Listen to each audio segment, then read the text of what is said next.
we call ourselves free, and yet we don't listen to the Holy Spirit. We don't follow Him. We don't allow Him to move in our lives. And we still say that we're free. And I tell you folks, I know a whole lot of Christians who are absolutely not free. In fact, some Christians are the most miserable people I know. They're just saved enough to have to do things right and not be able to sin, and not connected to Christ enough to appreciate it. And so they get really upset by everybody who's sinning. You know what I'm saying? And we start hating people who sin. We start pointing our fingers, and we start telling everybody how they should live. And you know, if you're on Facebook, you know there's plenty of those kinds of people around. Mm-hmm. They'll always point their finger at you and tell you what you're doing wrong because they're frustrated. Why? Because they can't sin and they can't be happy. There's nothing left for them. You know, the closer you get to the Lord, folks, the more it just doesn't matter if you can sin or not. In fact, it matters that you can't, that you don't.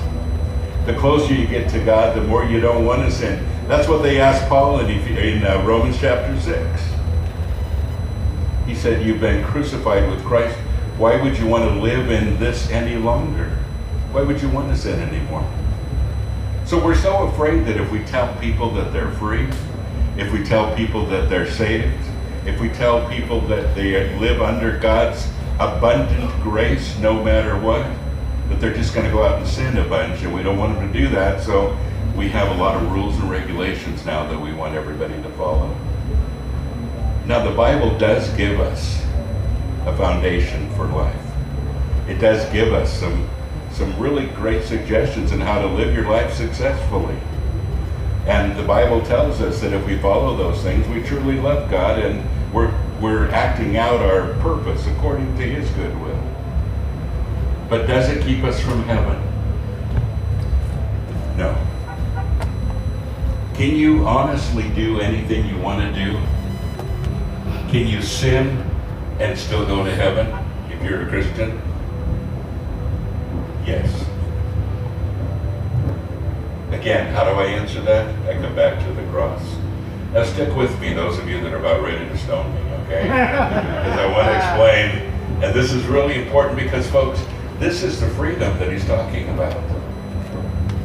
Those whom the Son set free are free indeed. That's right. Free indeed. What kind of freedom? Unconditional freedom. The freedom to sin? No. The freedom to be holy. You know, many times we become Christians, we want to see how close we can get to the world without falling in. We just kind of get on that edge, and we want to be on that edge so badly.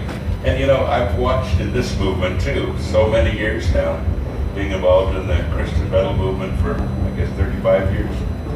It's been a lot of that.